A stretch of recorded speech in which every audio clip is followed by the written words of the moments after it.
Friends, 141 days of war.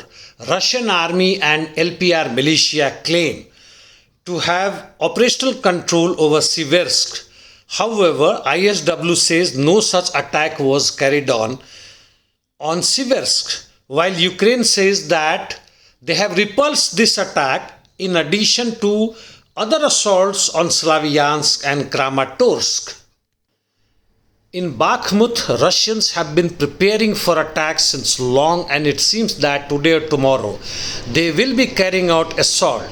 As per Ukrainian General Staff Army, the Russians are clearing east of Bakhmut and even in the region of Vasilaya, Pokrovskoye, and probably have already carried out assault in bits and pieces with the aim of taking it over, along with Seversk, Slavyansk, and even Kramatorsk. In Sumy, Russians have targeted Starikove and Novaya Sloboda, and in north of Kharkiv they have carried out missile attacks, and rest of Ukraine, wherever they have found target, they are not safe.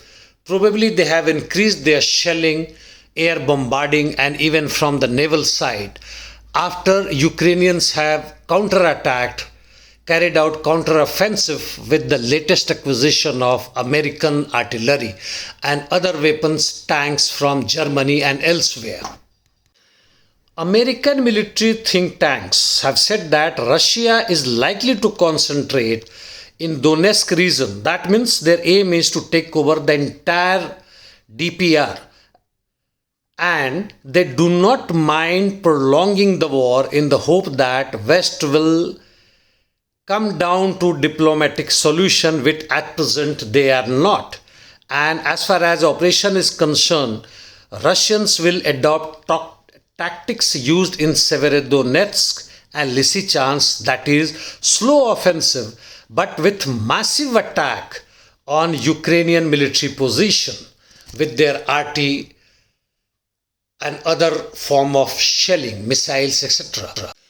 Informations and news from other fronts. Belarusian military has been exercising on Ukrainian border. The intensity as well as war rhetoric seems to have increased. It may not attack Ukraine, but it serves its purpose that a sizable amount of Ukrainian army is tied up on Belarusian border rather than moving to east. Zelensky, after ordering his army to take over the lost terrain to Ukraine, has further said that Russia does not have courage to admit its loss, its defeat.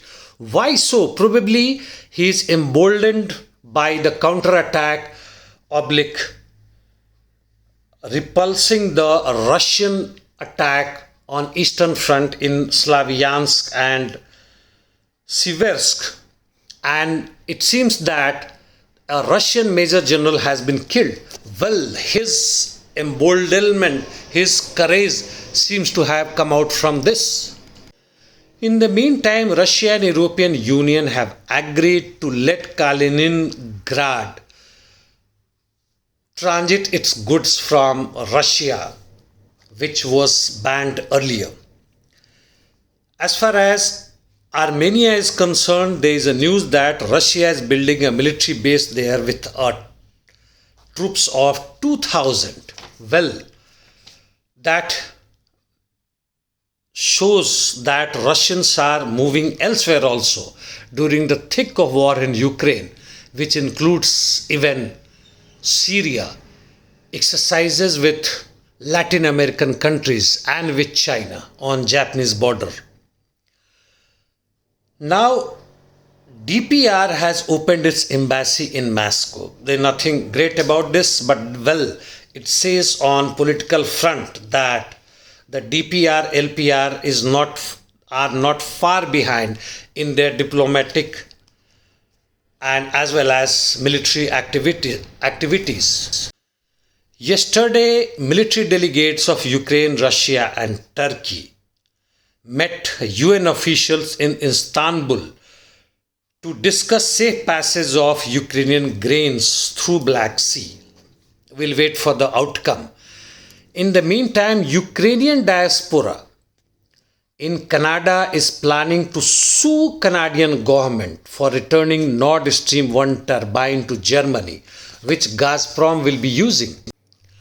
Last point, friends, Brazil wants to buy lots of diesel from Russia, it is said by Bolsonaro, stooge of American imperialism. In the meantime, inflation, official one reported in Ukraine, has reached 21.5%, but unofficially it could be just double of that. Thank you, friends, for listening my talk. See you tomorrow.